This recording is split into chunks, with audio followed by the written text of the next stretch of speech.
a ver, Fernando, Deutsche Bank cambió de decir viene una recesión en 2023 al cierre casi de 2023 suave a una recesión que dice ahora severa y por objeto de la subida de tasas de interés que tendrá que aplicar la Reserva Federal. ¿Ustedes coinciden en digamos que en lo fuerte, lo intenso de esa recesión, en los tiempos y las razones?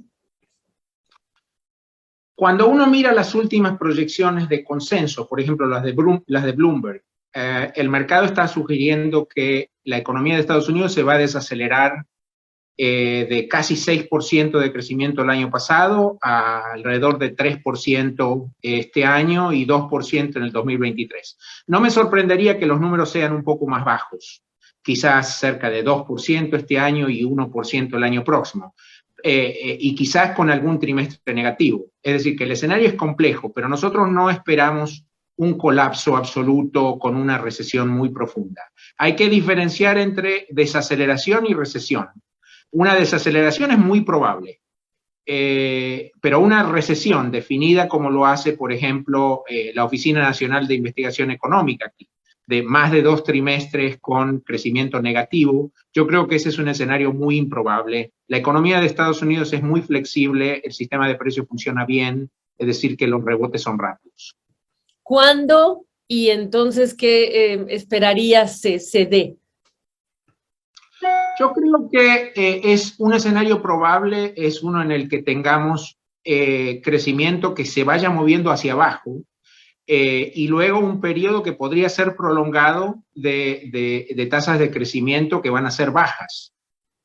Aquí el problema es que tenemos muchas piezas en este rompecabezas que se están moviendo al mismo tiempo. No es solamente lo que ocurre dentro de Estados Unidos, sino el marco internacional. Y desgraciadamente no tenemos una respuesta muy clara, muy definitiva para determinar, por ejemplo, cuándo va a terminar el conflicto armado entre Rusia y Ucrania, que es lo que está determinando la dinámica de precios de petróleo, que va a tener un efecto muy importante sobre la economía de Estados Unidos. Entonces, ¿lo ves ocurriendo como desaceleración también hacia 2023? Y esto, vinculándolo con el trabajo de la Reserva Federal de tener que subir sus tasas para, pues, paliar esta inflación, esta crecida que está en máximos de 40 años. Mira, las proyecciones de la recesión en Estados Unidos están siendo alimentadas en buena medida por la forma que ha tomado la curva de rendimiento de los bonos del Tesoro, que se ha invertido. ¿Qué significa esto? Que las tasas de interés de largo plazo son más bajas que las de corto plazo. En términos simples, piénsalo de esta manera. Si en el futuro el mercado está pensando que las tasas son más bajas, entonces implícitamente el mensaje es, bueno, quizás el nivel de actividad sea más flojo en el futuro. Por eso las tasas van a tener que ser más bajas. Por eso es que mucha gente está diciendo, se invierte la curva, esto es una señal muy poderosa de que vamos a tener una recesión en el futuro. El problema es que la inversión de la curva es una inversión muy suavecita. El rendimiento de los bonos de 10 años está apenas por debajo del rendimiento de los bonos de 5 años. Es decir que esta señal para mí no es una señal tan poderosa. Creo, sin embargo, que hay otras cosas que hay que tener en cuenta, que son, en particular, qué es lo que va a pasar con los precios del petróleo. Cuando sube el precio del petróleo, eso opera como un impuesto al consumo en Estados Unidos, porque la gente tiene que dejar de gastar en otras cosas para llenar el tanque de gasolina de sus automóviles. Y esto definitivamente tiene un impacto negativo sobre el crecimiento. Y además de esto, hay otras nubes en el horizonte. Por ejemplo, la economía china se está cerrando por la recaída en cuanto al COVID. Esto va a tener un impacto a nivel global y en Estados Unidos. No podemos descartar que haya otra recaída de COVID-19 en la economía de Estados Unidos. Y tampoco podemos descartar que haya una desaceleración en el mercado inmobiliario de Estados Unidos, que tiene un impacto muy importante sobre el nivel de actividad. Es decir, que hay muchas cosas que se están moviendo al mismo tiempo y esto indica claramente que la tarea que tiene por delante la Reserva Federal es muy difícil. Lo ideal cuando se acelera la inflación es que la política monetaria intervenga y que se logre lo que en las reglas de economistas llamamos un aterrizaje suave. Es decir, que la economía se vaya desacelerando de a poco y con eso la inflación vaya moviéndose hacia abajo. Ese escenario se está haciendo cada vez más improbable. La Reserva Federal esperó demasiado el año pasado y ahora se le ha complicado el panorama todavía más con el tema de la inestabilidad política, diplomática internacional. Es decir, que va a ser mucho más difícil lograr un aterrizaje suave. Todo parece que el aterrizaje va a ser un poco más rocoso que lo que sería ideal. Y por eso es que han surgido todas estas expectativas, todos estos comentarios acerca de la posibilidad de una recesión.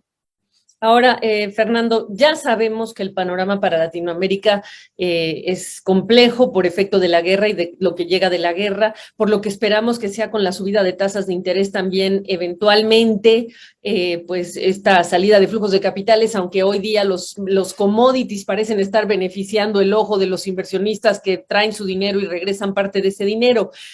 Háblame del escenario que tú ves.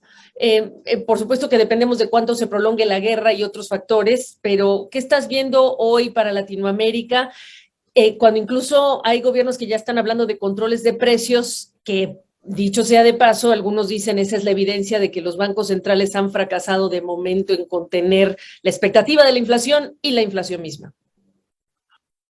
Bueno, este es un problema multidimensional. Por un lado, como tú mencionaste, los aumentos de precios de materias primas benefician a un grupo de países dentro de América Latina. América Latina es una región que es rica en commodities. Por lo tanto, cuando aumentan los precios de commodities, esto representa un shock positivo a los términos del intercambio. Es decir, genera un impacto positivo sobre el nivel de actividad.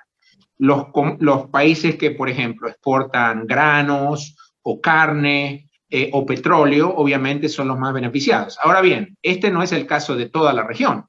Hay países que son importadores netos, tanto de energía como de alimentos. Piensa, por ejemplo, en la situación de Centroamérica. Es decir, que no todo el mundo gana aquí. Desde el punto de vista de commodities, esa es la situación, una situación mixta. En términos generales, yo te diría que es beneficioso, pero no es uniformemente beneficioso para todos. Desde el punto de vista comercial, si hay una recesión en Estados Unidos, no hay que olvidarse de que Estados Unidos es el socio comercial número 1 para algunos países de la región. Estoy pensando en México, por ejemplo, Colombia, para países para los que Estados Unidos es el cliente por excelencia. Es decir, que si hay una recesión aquí, el impacto, el contagio sería importante desde el punto de vista de la balanza de pagos por la cuenta comercial. Ahora, la historia no se termina aquí. Si en realidad nos vamos a un escenario de recesión en Estados Unidos, seguramente esto también va a tener un impacto sobre, por ejemplo, los flujos de remesas, porque el nivel de empleo va a sufrir en Estados Unidos y la posibilidad de que los charros que viven aquí puedan enviar dinero de vuelta a casa va a ser más complicada. Otra complicación adicional, los países que son muy dependientes del turismo de Estados Unidos también podrían sufrir, porque si hay una recesión aquí, ingreso disponible cae, la posibilidad de irse de vacaciones también se complica. Así que yo creo que lo que tenemos por delante es un escenario complejo. Hay otro elemento que no hay que soslayar. Los mercados financieros reaccionan típicamente de manera anticipada. Esto quiere decir que si realmente la probabilidad de una recesión aumenta, lo que muy probablemente vaya a ocurrir es que los flujos de capitales hacia la región reaccionen en forma anticipada. Entonces, lo vamos a ver tanto desde el punto de vista de la inversión financiera como de la inversión real. Todavía no estamos ahí, pero yo te diría, la conclusión de toda esta historia es que el escenario para nuestra región es un escenario desafiante completo. Fernando Losada, gracias por esta radiografía, este análisis. Hasta cualquier momento. Un placer como siempre. Adiós, Gabriela.